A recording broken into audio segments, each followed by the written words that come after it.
Eva. Om Namo Bhagavate Vasudevaya. Om Namo Bhagavate Vasudevaya. Om Jnanatimirandhasya Jnananjana Shalakaya Chakshurunmilitam Yena Tasmai Shri Guruve Namaha. Shri Chaitanya Manobhishtam Sthapitam Yena Bhutale Swayam Rupa Kadamahyam Dadanti Swapadantikam.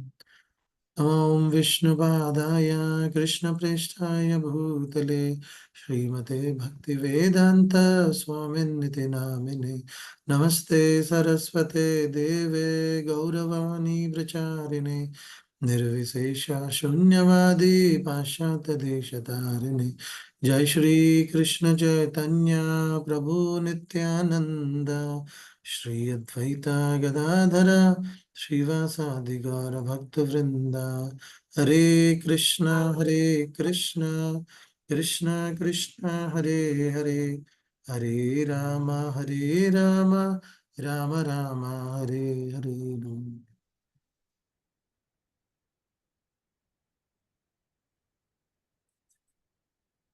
So Hare Krishna to everyone. So again, welcome for this morning session on Bhagavatam. So today we'll be looking into chapter 29 of Canto 3. So in the last few sessions, we have seen how Dehavuti, right? So he's taking instructions from Lord Kapila. So we have seen in the past the marriage of Kardamuni and Devahuti, and then how no, for a long time no, they would enjoy, no, Kardamuni and Devahuti would enjoy materialistically, and we see that no, Mother Devahuti would lament that she is not able to take no proper.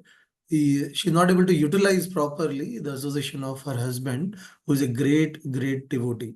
And then once they have children's, especially when Lord Kapila is born, then Mother Devahuti, she starts taking instructions from Lord Kapila, and we see that Kardamuni would renounce his life, and he would no actually keep Mother Devavati under the protection of Lord Kapila. And during this, series, we are seeing like Devahuti, she is inquiring uh, about the material world, about the devotional aspect from Lord Kapila. And I think in the last few sessions, especially the session which was taken by Shankapani Prabhu in the last week, we have especially seen Lord Kapila give instructions or explaining about the Ashtanga Yoga aspect. So we'll try to see no overview, right? No, what are the questions, right? So basically, everybody, as we know, that Lord Kapila has come to give the Sankhya philosophy, right? So what do you mean? What do we mean by Sankhya, right? So Sankhya literally means to actually count, or we can say it is kind of like a complete detailed description of something, right? So Prabhupada, no, he explains in purport that no, the analytical study of elements of material nature and the super soul are sum and substance of Sankhya philosophy. So the perfection of this Sankhya philosophy should culminate in devotional aspect, right? If it is not culminating to the devotional aspect of the Supreme Lord, then it is not fruitful, right? It is just like we are able to understand the details, but we are not able to take the advantage, like why the purpose of knowing those details, right?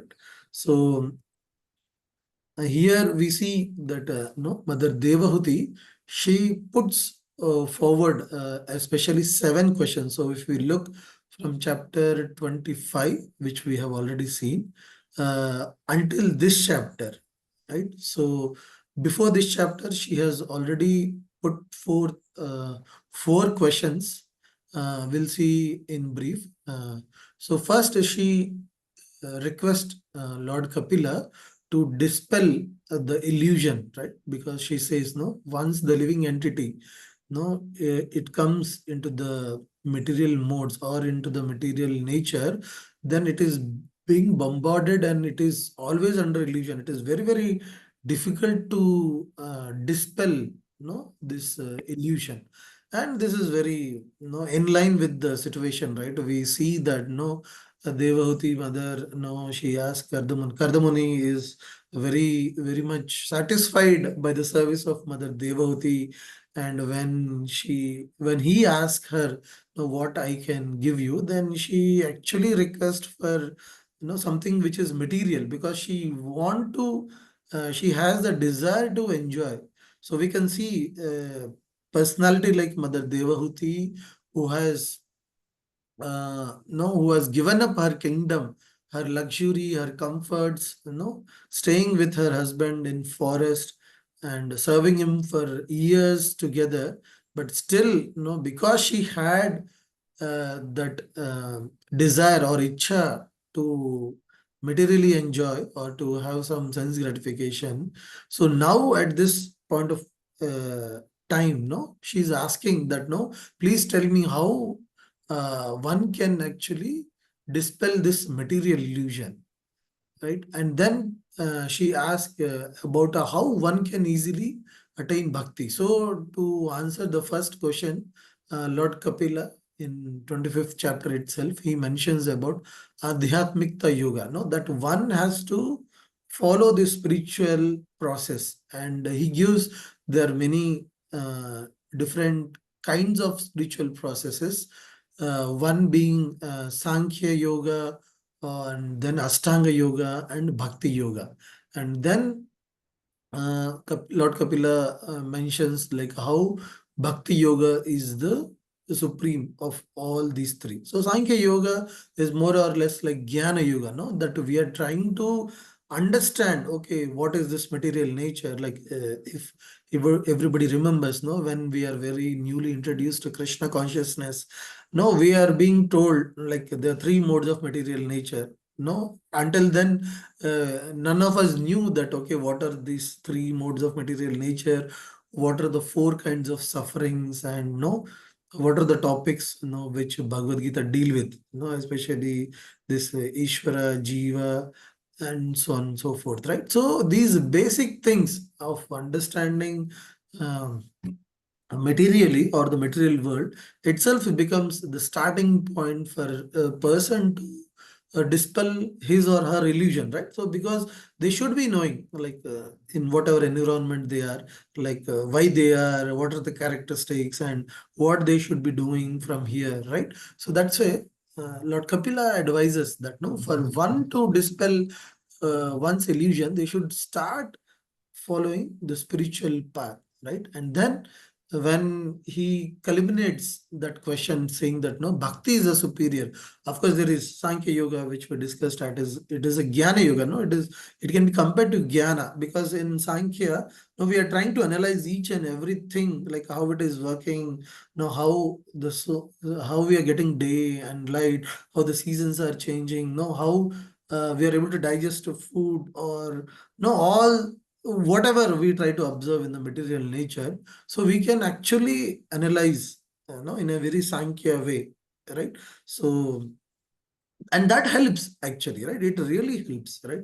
So when we are able to understand how this material world works, and when we are able to appreciate, right? So we have a lot of appreciation for the creation when we know about especially about Brahmanda, right? So we are on earthly planet, there's 7 higher planetary system, there's again another 6 lower planetary system, and how it totally functions, what are the roles of Devata, and what they can do, and how they can have millions and millions of years of life, and how they can enjoy. No, all these things, when we come to know, we just are stuck with awe and reverence, and it helps a person to actually have faith upon the Supreme Lord, right? So once one is in complete knowledge, right, with the help of the Sankhya Yoga, then with the help of Ashtanga Yoga, or Ashtanga Yoga basically deals with now how one can control himself, right? like there are different processes of Ashtanga yoga, right? So yama, niyama, asana, pranayama, pratyahara, dharana, dhyana, and samadhi. So basically, Ashtanga yoga helps us, from the point when we know about all this material world and the relationship with the Supreme Lord, then the person needs to have some process where he can actually control his nature from whatever nature he's having until now because of the association of material nature. So yes, then he starts following some rules, regulations, he restrains something, and then he's having proper asana, like postures, right? So if you're able to, if you want to concentrate, then you need to have a proper posture, and then breathing exercises, no pranayama, then pratyahara, no, you slowly try to reduce your sense enjoyment, right? So whatever you're doing, you try to limit it in a way where you can actually keep your body and soul together. And then dharana, dhyana, so they, then after you are able to withdraw your senses, and then you have no focused concentration, where no, you can actually focus on something, and then you're completely focusing on the Supreme Lord.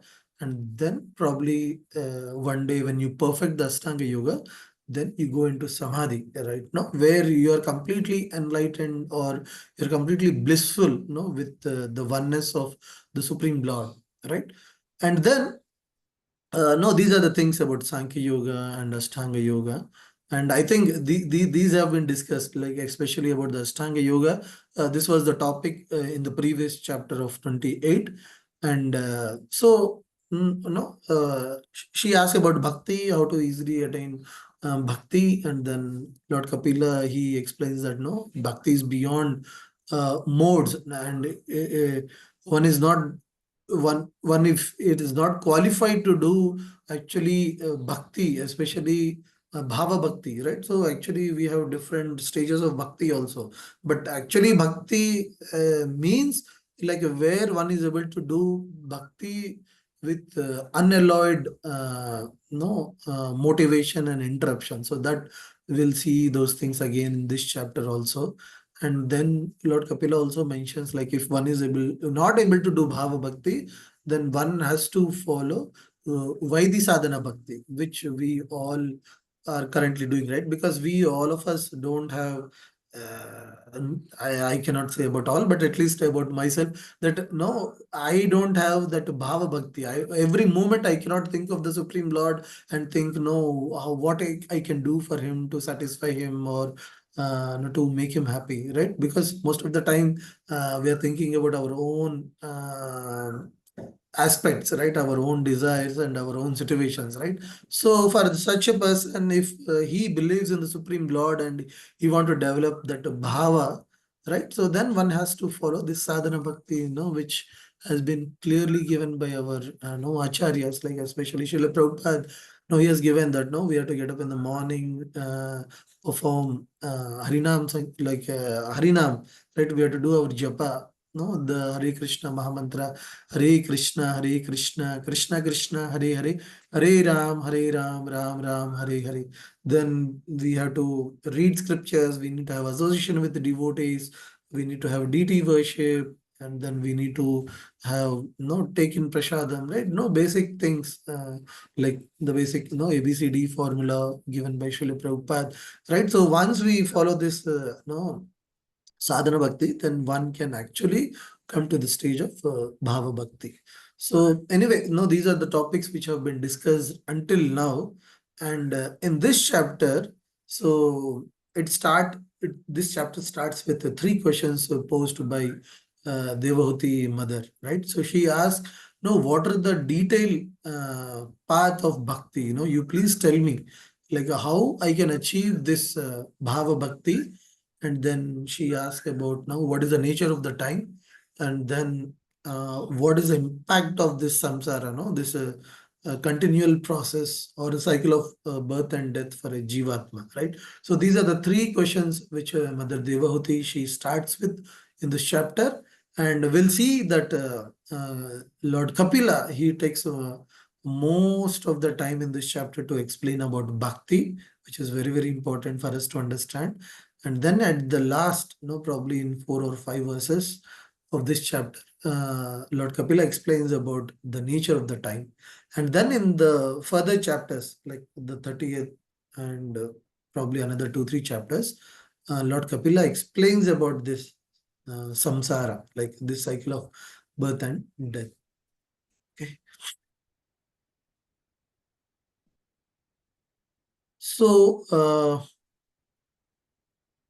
so Devahuti, no, she actually asks these 3 questions and then she praises the Supreme Lord as Yoga Bhaskara, because he is the son of no, all the systems of yoga. Because he, being the Supreme Personality of Godhead, he can dispel, he can actually tell her, what is the sun among all the yoga practices. So she tells, no, because the people today, they are deluded by this ahankar, they're blinded by their own material desires, and they're sleeping in darkness and they don't have any shelter.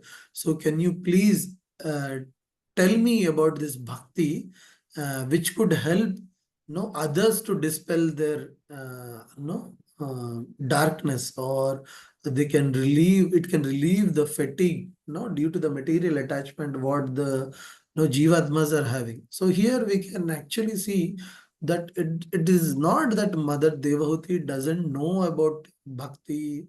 It's like we can see that she's acting on a platform like similar to Arjuna. So it is not that Arjuna didn't knew know what was explained in Bhagavad Gita by the Supreme Lord Krishna, right? But he was trying to act like a common person, and he was trying to see how he can benefit, no, how can he can benefit the common man with the conversation he was trying to have.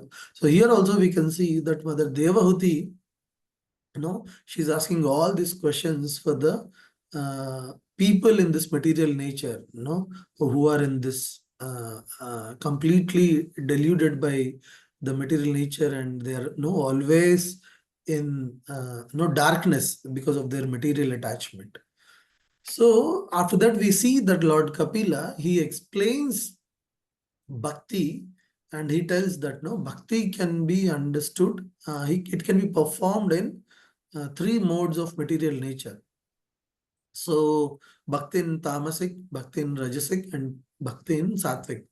But it doesn't mean that the bhakti one is performing is in this material nature of this tamasic, rajasic, and sattvic. It only talks about the person. Someone who is in tamasic mode, how he would perform bhakti. Someone who is in rajasic mode, how he would perform bhakti, and someone who is in sattvic mode, how he will perform the bhakti. So don't misunderstand that we are trying to talk about like tamasic bhakti, rajasic bhakti, and all. No, we are concentrating on the qualities of the performer, the person who is performing this bhakti. So Lord Kapila explains initially about a person who is in tamasic, and if he performs a bhakti, so he says that devotional service executed by a person who is envious, proud, violent, and angry, and who is a separatist, is considered to be in mode of darkness. So here, Kapila Muni clearly lays down the qualities of a person. No, he accepts that the Supreme Lord is uh, is that he is the end goal, right? And so he accepts the scriptures also, and he want to follow the path of bhakti. But because of his nature, right? So the kind of bhakti he does is tamasic bhakti, and these are the qualities. No, he mentions, Lord Kapila mentions that that person is envious of others. He's proud, he's violent, and he's angry. So here, Prabhupada uses a word called separatist. So we can understand a person who is separatist. Separatist is someone who has different views, right? So here in this context, someone who is having different views from Supreme Lord, right? The views what Supreme Lord have, any person who's having different views, then a person is defined here in this context as separatist, right? And so here we can see that no, like a person who is in this tamasic, who is in mode of ignorance. So he's just proud of what he does. And if someone is growing in their bhakti or in spiritual life, he is very envious. And no, he doesn't treat others properly. It is mentioned here. No, he is very violent and he gets angry. No, he doesn't treat, right, other devotees or maybe other jivatmas also. So in in the Rajasic, right? So in the Rajasic, so Lord Kapila mentions that no, he worships the deities, but again he is having material desires, right? So he is doing all the bhakti in mode of passion just to enjoy materially or to get some fame or some no opulence, right? So he is wanting to have something in materially. So that's why he is performing this bhakti. And finally, he talks about bhakti performed in mode of goodness. So he says that no, a person who actually does bhakti in mode of goodness, he actually offers all the results of whatever he's performing onto the Supreme Lord, right? So basically, like whatever activities one is doing, so whatever fruits he is reaping out of those activities, so he's just trying to um, give it to the Supreme Lord. He's offering all the results to the Supreme Lord. So Lord Kapila has mentioned, so such bhakti is in mode of goodness, right? But in the next verses, Lord Kapila talks about bhakti, which is beyond this mode of material nature. So, which is actually beyond this sattvic guna also, no sattvic bhakti also. So he says, Madguna Shruti Matrena Mai Sarva Guhasya Manogatir Avinchinna Yata Gango Bashom Budhau. So there are two verses which explains about this bhakti, which is pure actually, right? Which is beyond material nature. So he says, Madguna Shruti Matrena, right? So someone just by listening to me, like about my qualities, like Madguna Shruti Matrena, Mai Sarva Guhasya, right? Only by meditating and just hearing about my qualities, so he does bhakti like Ganga, right? So the Supreme Lord Kapila, he gives an example or analogy of how Ganga flows naturally into the ocean. So Supreme Lord is trying to give this analogy like in such a way without any interruption, nirgunasya, like without unadulterated. Of course, this comes in the next verse. So Supreme Lord talks about the quality. So one is telling, okay, one has to hear, or one who is uh, simply not interested in listening about my gunas. So he can have this pure bhakti, which is like Ganga flowing into the ocean without interruption. And then he talks about the qualities of this bhakti yoga. He says, Lakshanam bhakti yogasya nirgunasya hi udharitam ahituki avyahitaya bhakti purushottame.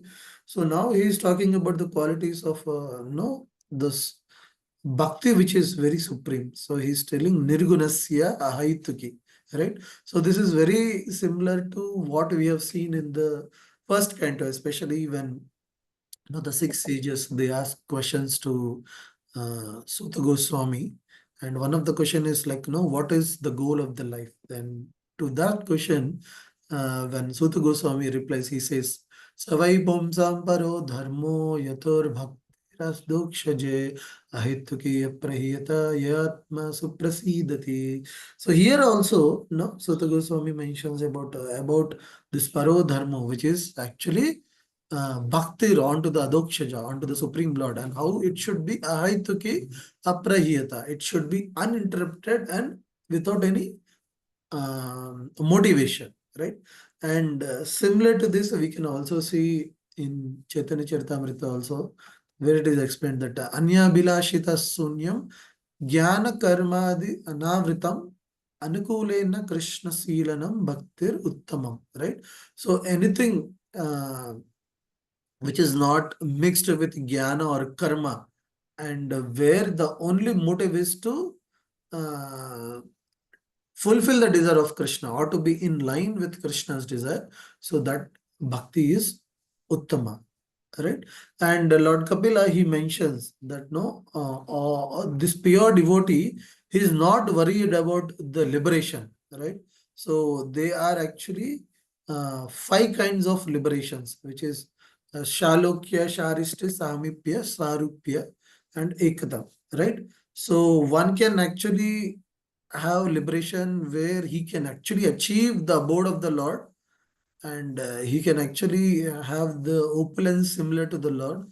He can have a no body similar, rupa similar to the Lord, and the ekta, no one can actually become one with the Lord. So these are the five kinds of what to say liberation one can attain. But this pure devotee, no, he is not actually interested in these liberations, in any kind of liberation. He is not interested in no getting the swarupya, the rupa of the Supreme Lord. Is not interested in going to an abode where he can be with the Supreme Lord. So what is important for this kind of a devotee is only the service. So wherever there is service, uh, the devotee is interested to be in, whether it be higher planetary system or lower planetary system or this bhuloka, right? So what is important? The key is that the devotee want to serve the Supreme Lord. That is the only thing,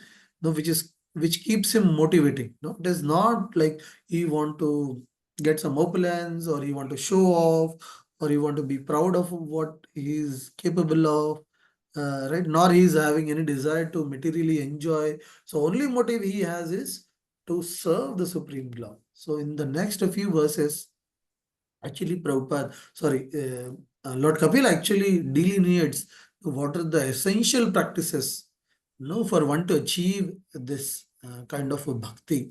And Prabhupada very beautifully he puts in purport also describing each aspects of this thing. So basically, Lord Kapila explains, or we can actually Prabhupada delineates all these essential practices into 9 points.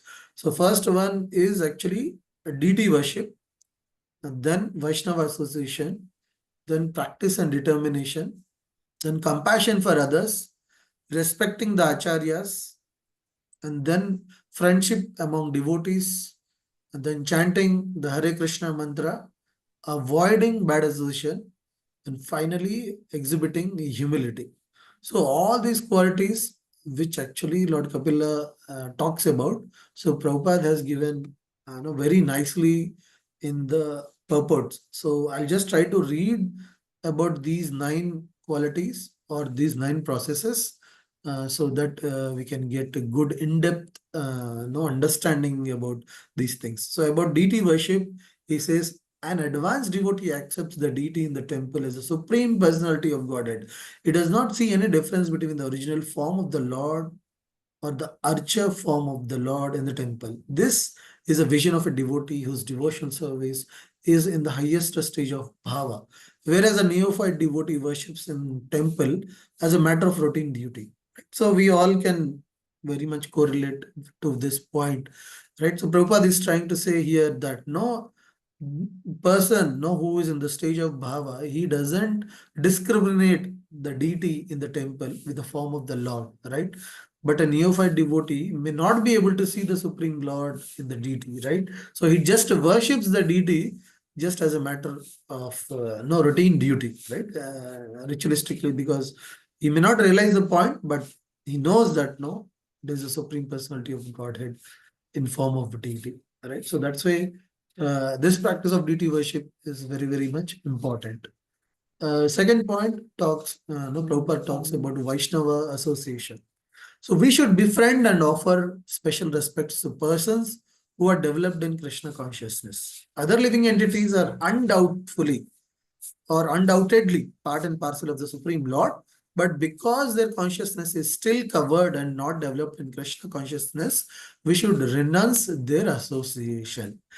So here Prabhupada is telling that no, we should respect each and every entity, living entity, because they are part and parcel of the Supreme Lord. But we should respect the association of Vaishnava, because we see that they have a larger degree of Krishna consciousness developed in their heart or mind. So that's why we should always hanker for their association. And here Prabhupada also mentions about what Vishwanath Chakravarti Thakur says, that even if one is a Vaishnava, if he is not of a good character, then his company should be avoided.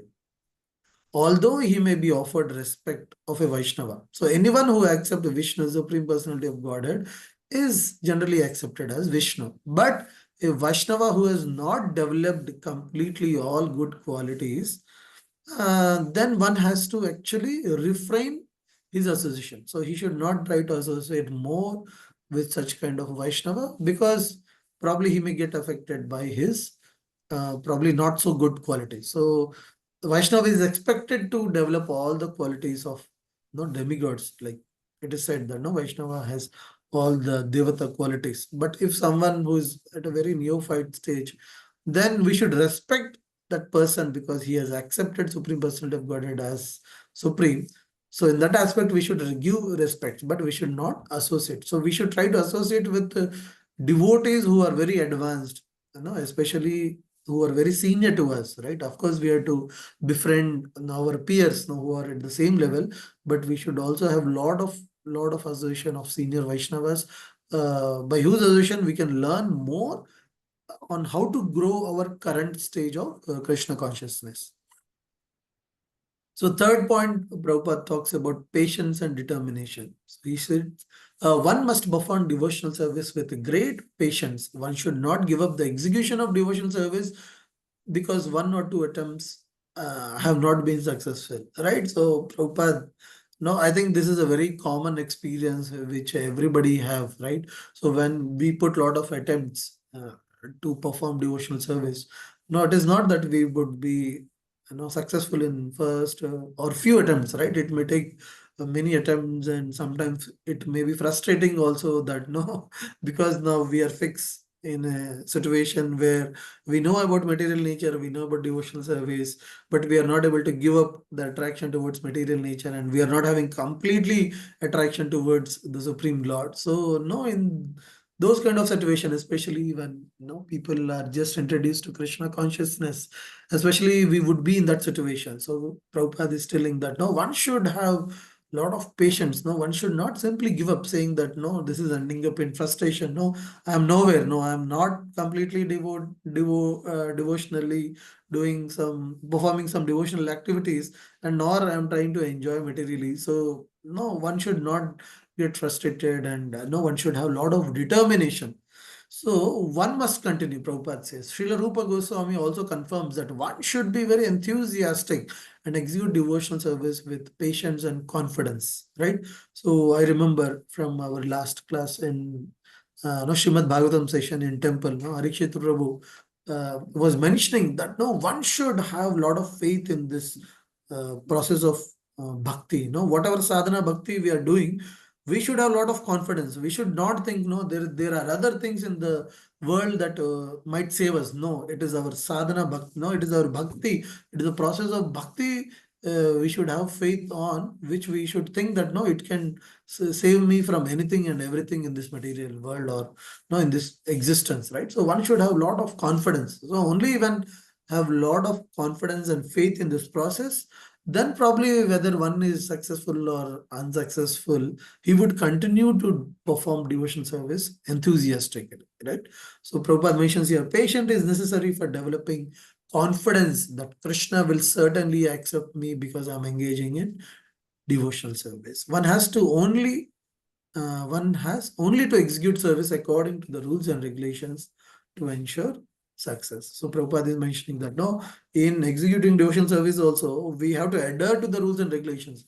It is not that whimsically, whatever we think, we try to no put efforts on and then probably think that okay, we'll get success. So Prabhupada is clearly demarking that no, one has to perform this devotional service according to the rules and regulations.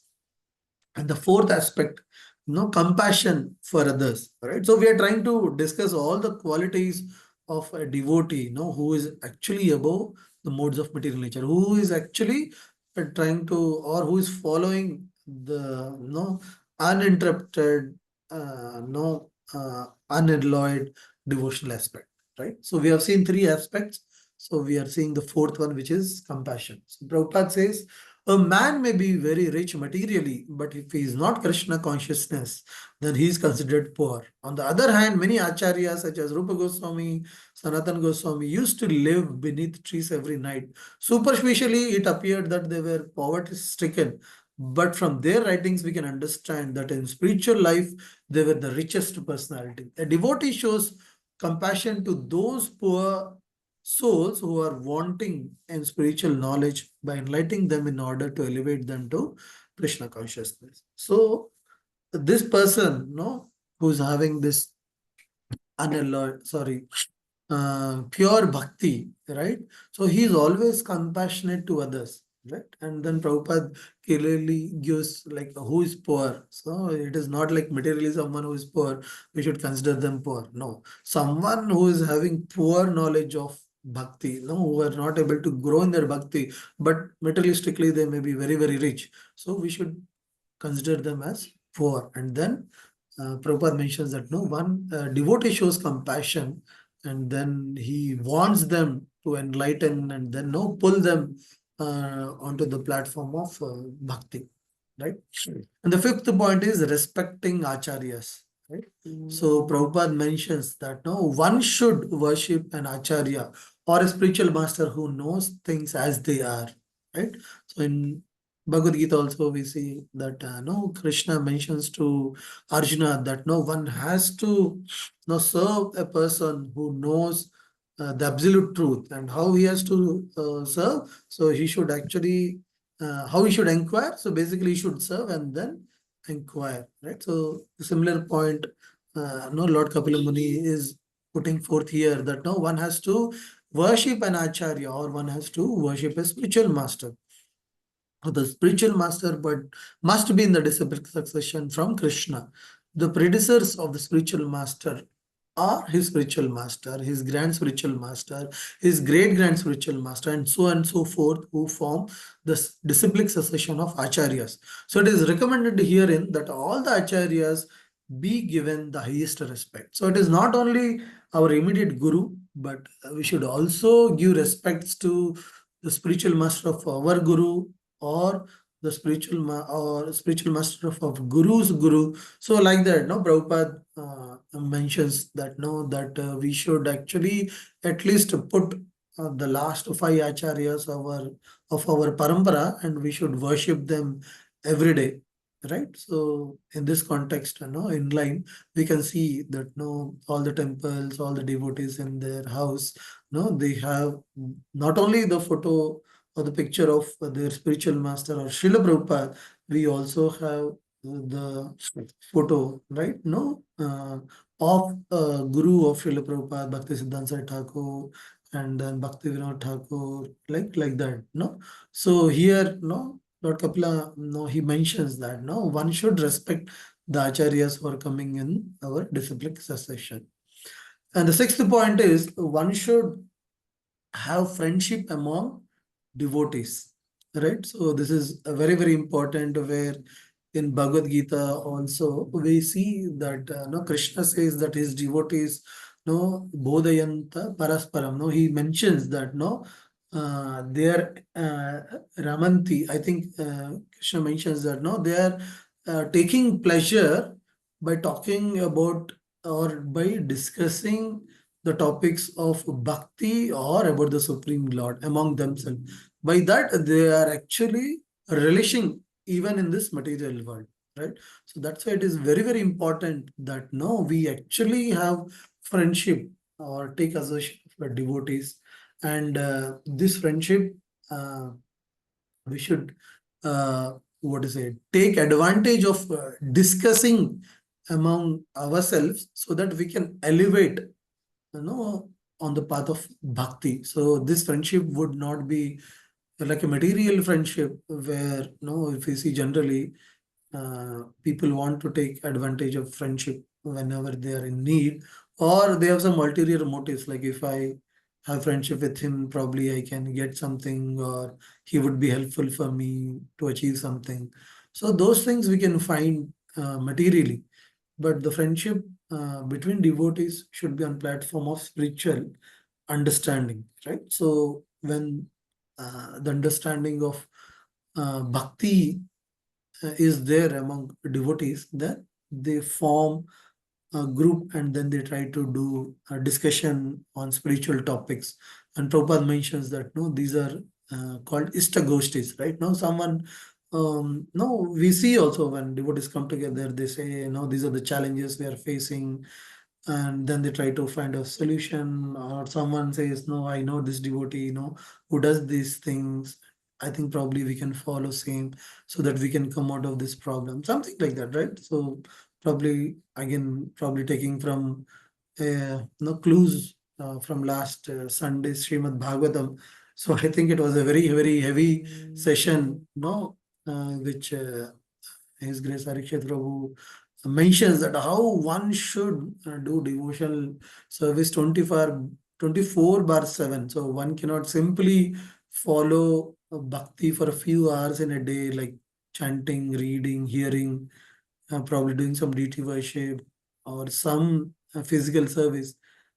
So Prabhu mentions that one has to be devotee 24/7. So one's behavior should reflect those qualities 24/7. It is not that only when we meet devotees or when we are in association of devotees or when we are going to temple, we exhibit the qualities of a devotee.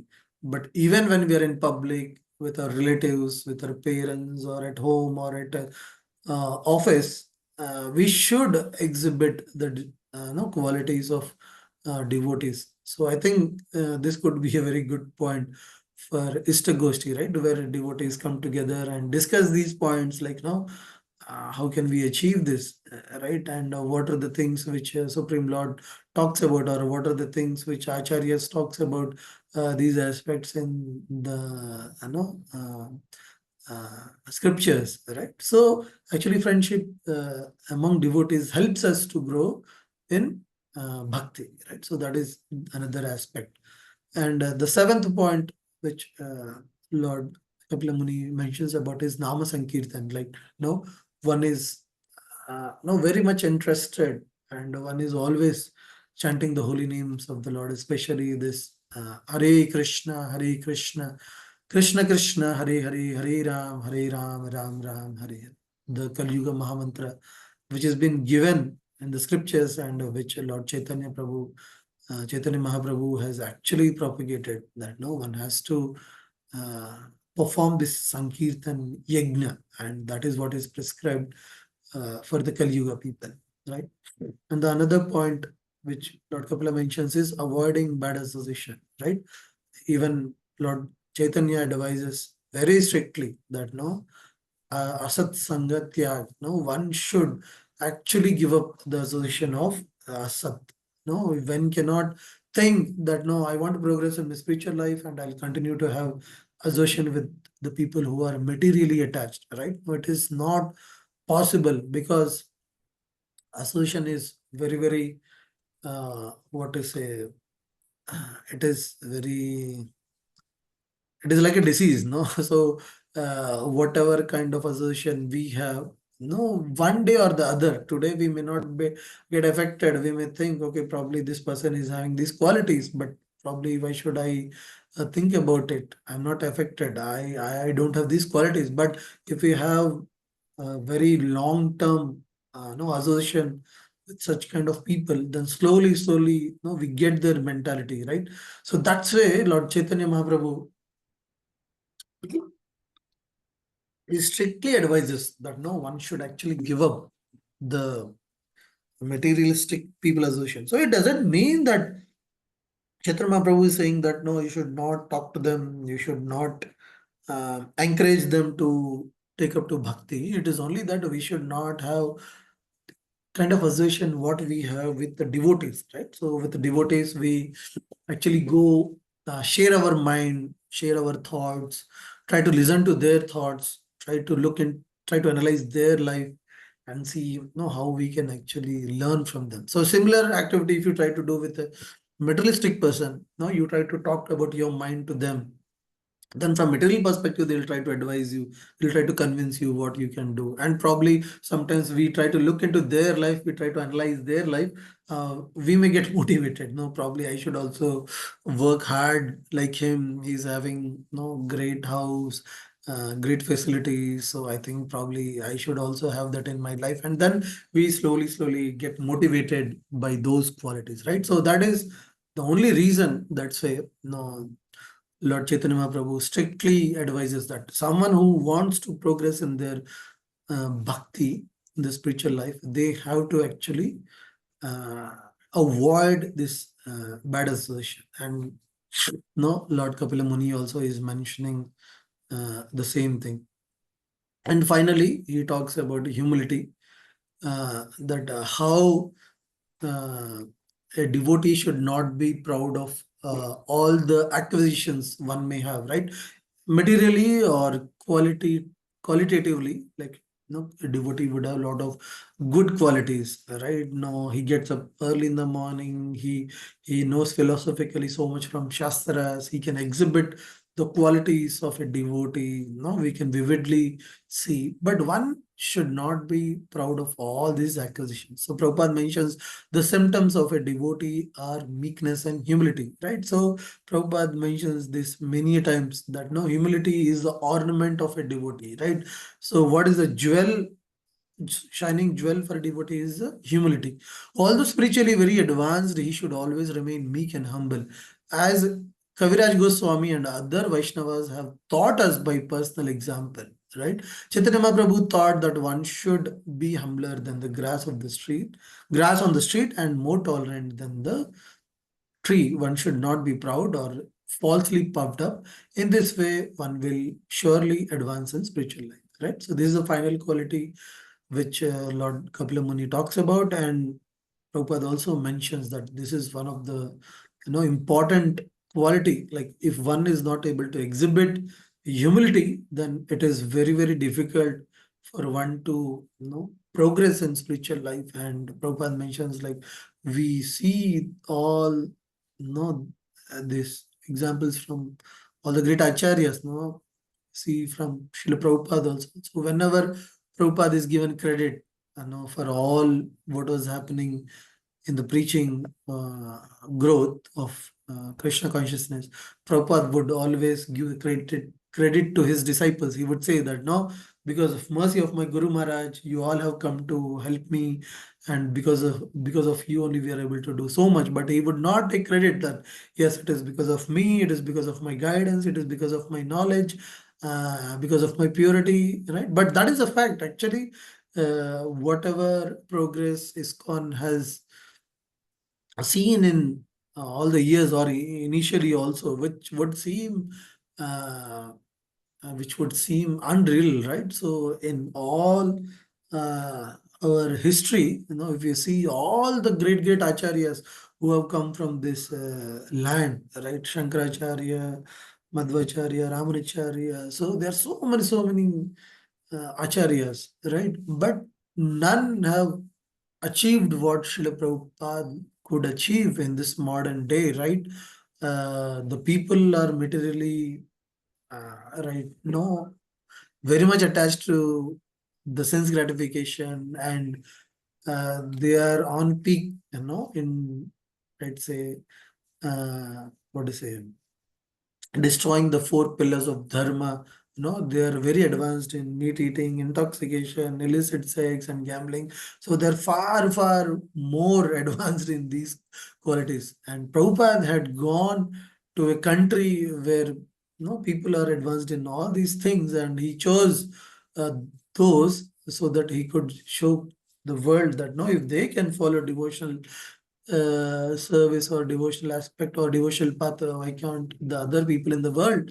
So that's why, Prabhupada would go to America, and we see that how, probably I think 30-40 years back, when Prabhupada meets his spiritual master, no, he gets this advice that no, or probably this order that no, you should actually preach to the English speaking countries, because everyone in the world, they are looking upon to these advanced countries and they're trying to imitate whatever they're doing. And no, because of this great quality, no, this humility, what Prabhupada has, no, he took up to this great daunting task of spreading this Krishna consciousness. And I think we all know know the journey, what Srila Prabhupada has embarked to get this uh, Krishna consciousness to actually every nook and corner of the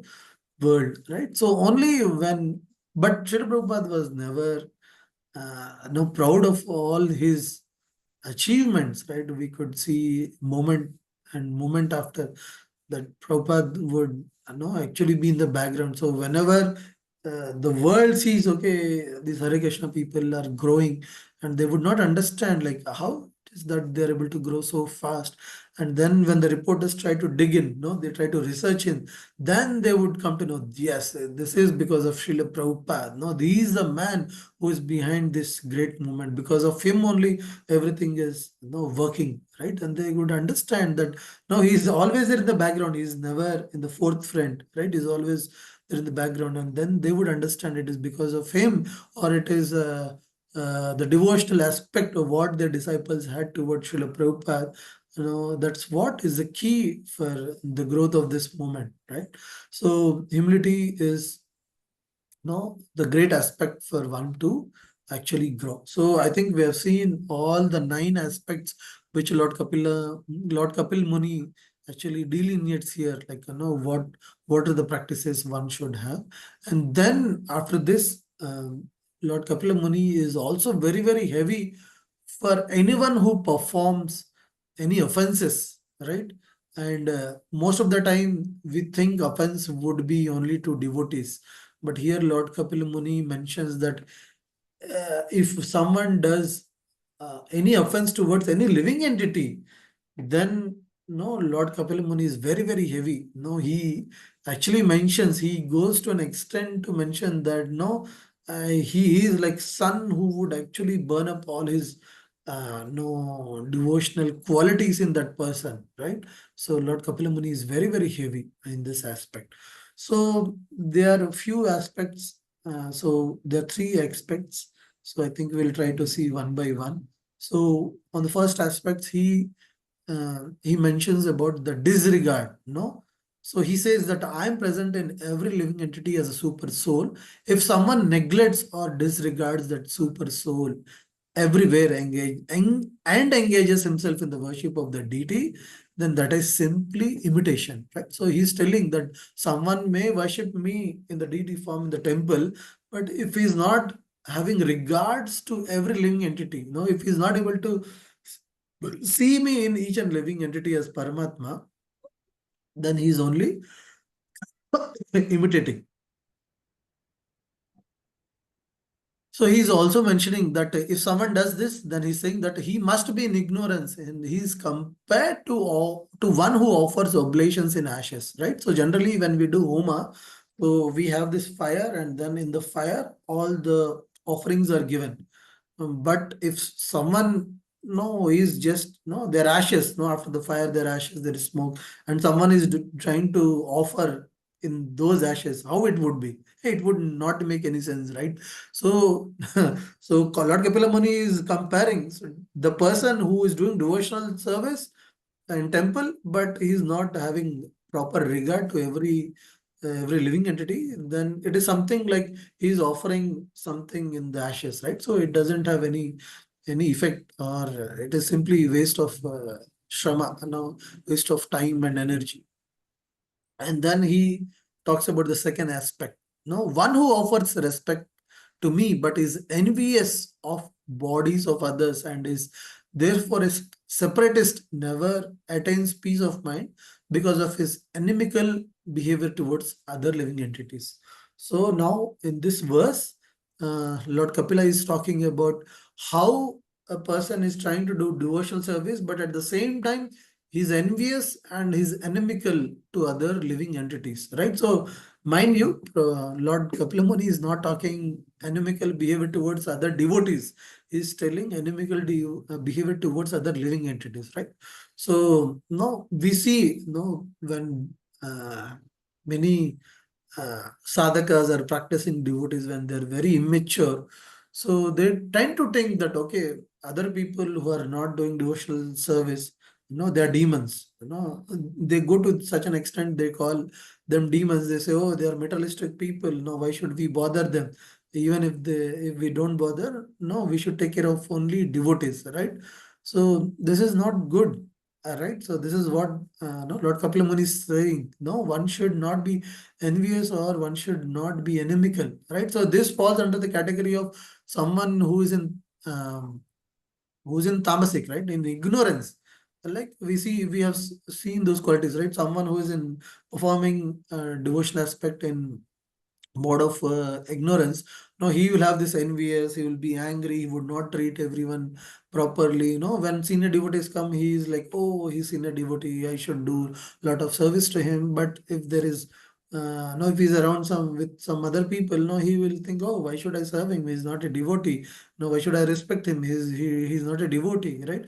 So this is a wrong interpretation, right? So one should not think like that. No, he should give all respect to all devotees, sorry, all living entities, and one should have a lot of compassion, especially when we are trying to deal with other people.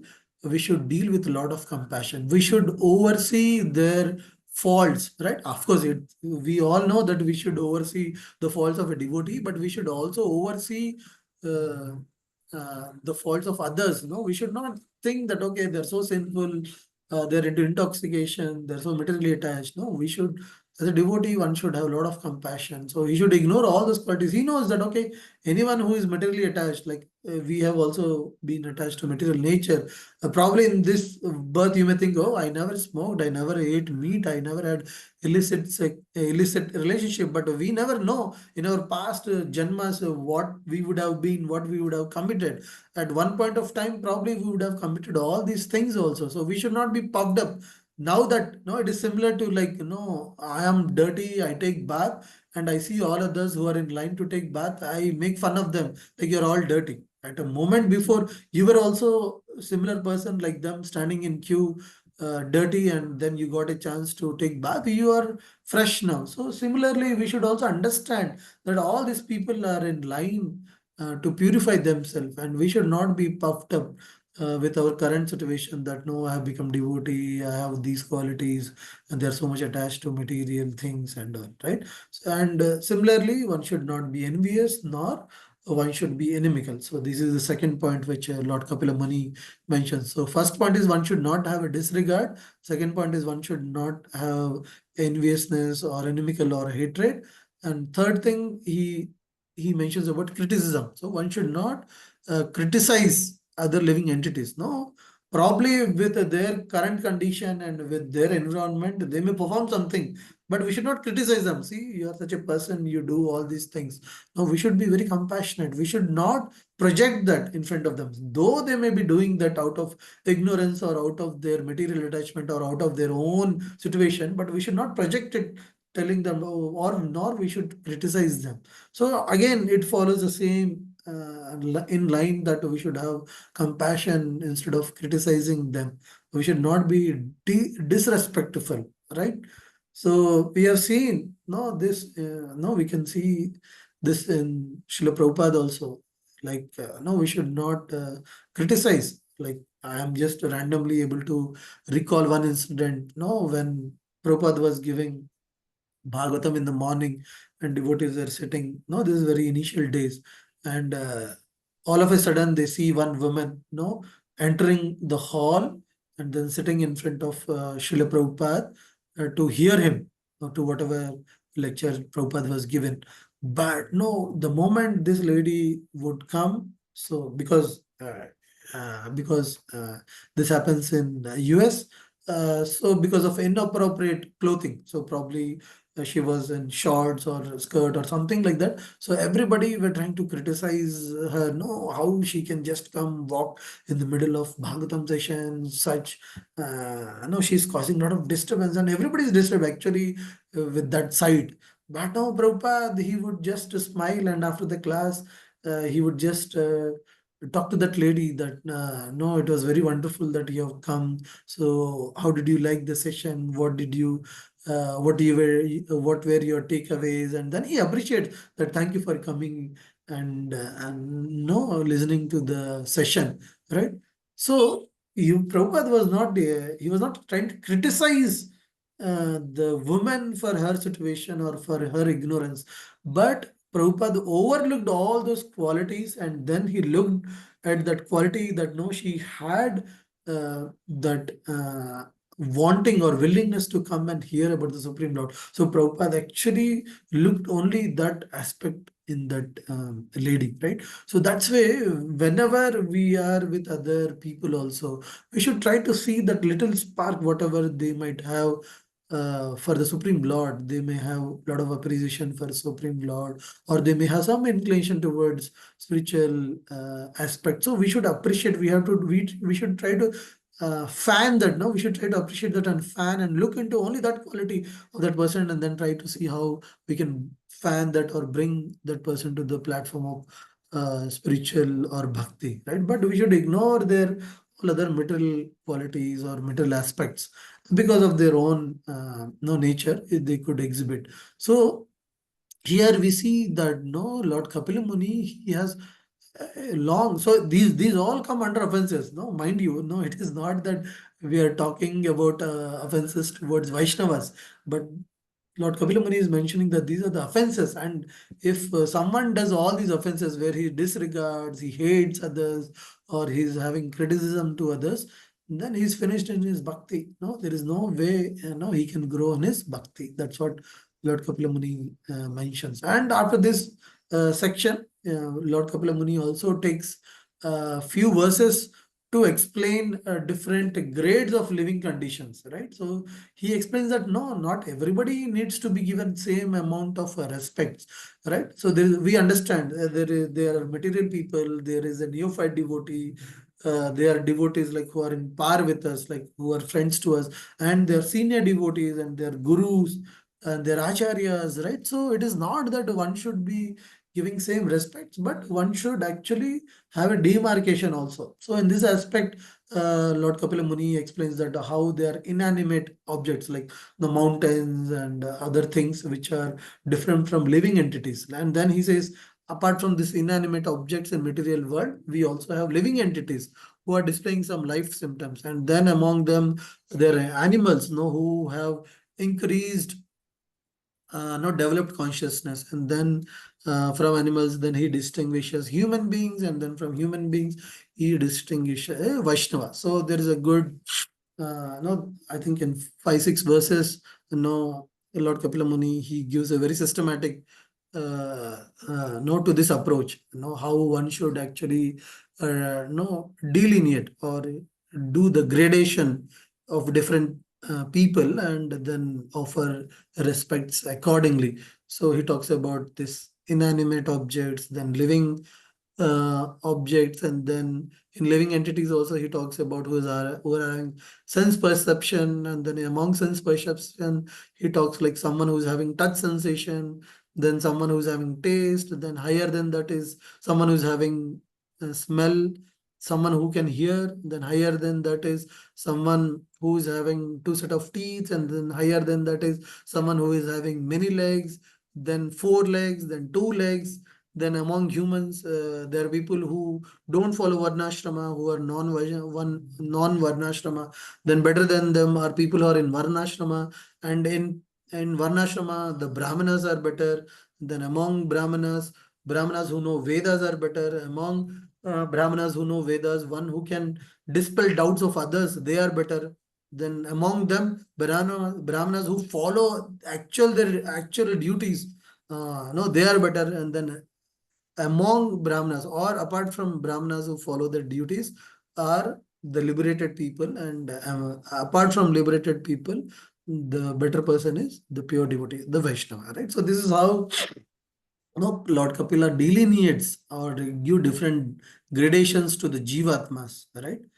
And finally, Lord Kapila Muni talks about the time factor, and actually, with this last of 4 or 5 verses, it would end the chapter. And the question which Mother Devatuhuti had about samsara, this cycle of birth and death, this would be answered in other coming chapters. So about this time, so Lord Kapila Muni mentions that how the Supreme Lord is actually the time, and because of the fear of Supreme Lord, the demigods function. The trees give fruits or flowers as per the season. The river flows. The ocean doesn't overflow. The fire burns. The earth doesn't sink, and no. And no, the guna avatars, actually all the guna avatars, they actually carry the process of maintaining or creating or maintaining or destroying the material world, and these all happens because of the factor of time. And then we see that Prabhupada mentions that though there are so many changes as per the time outwardly, but a devotee is never affected because he knows that okay, whatever happens is not permanent, and the time is a factor of the Supreme Lord, and he is not really what is affected by the factor of time.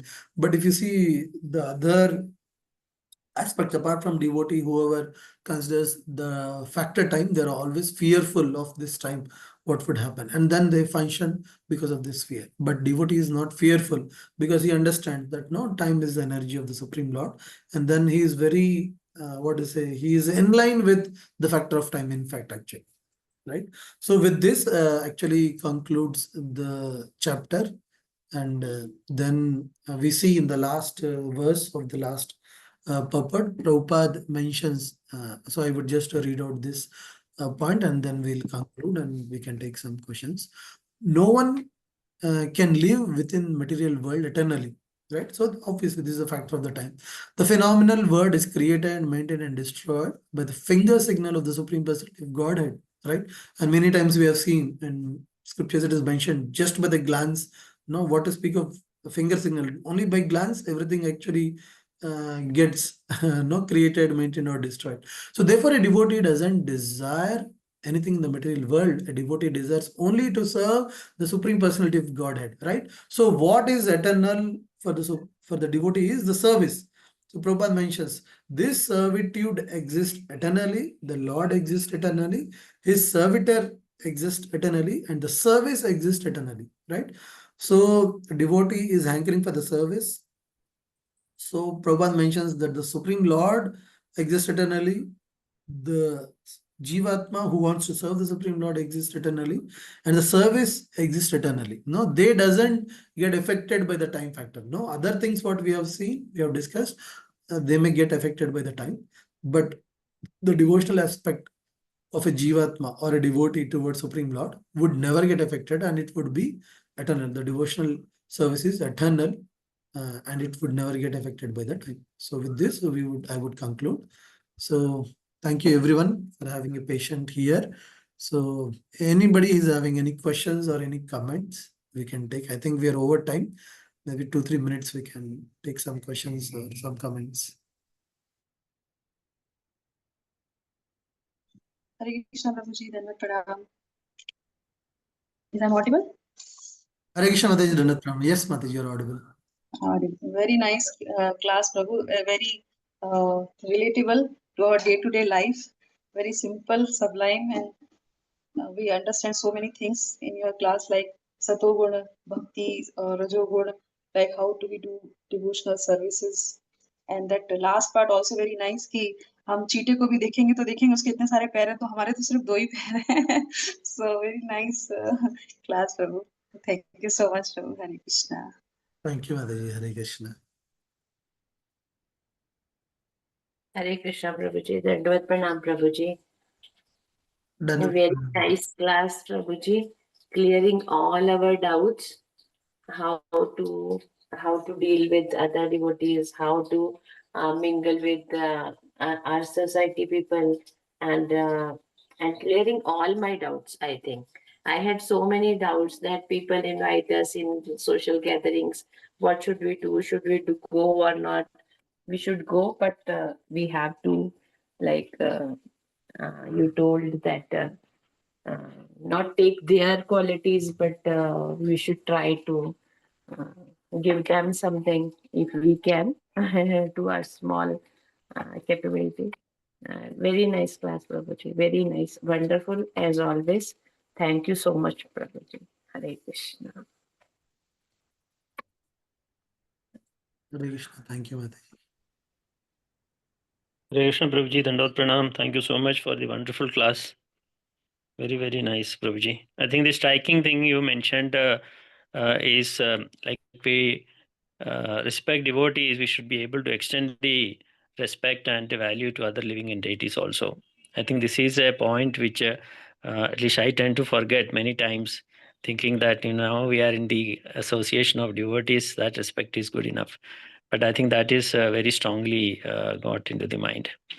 So then only we can hope that the Lord will be happy.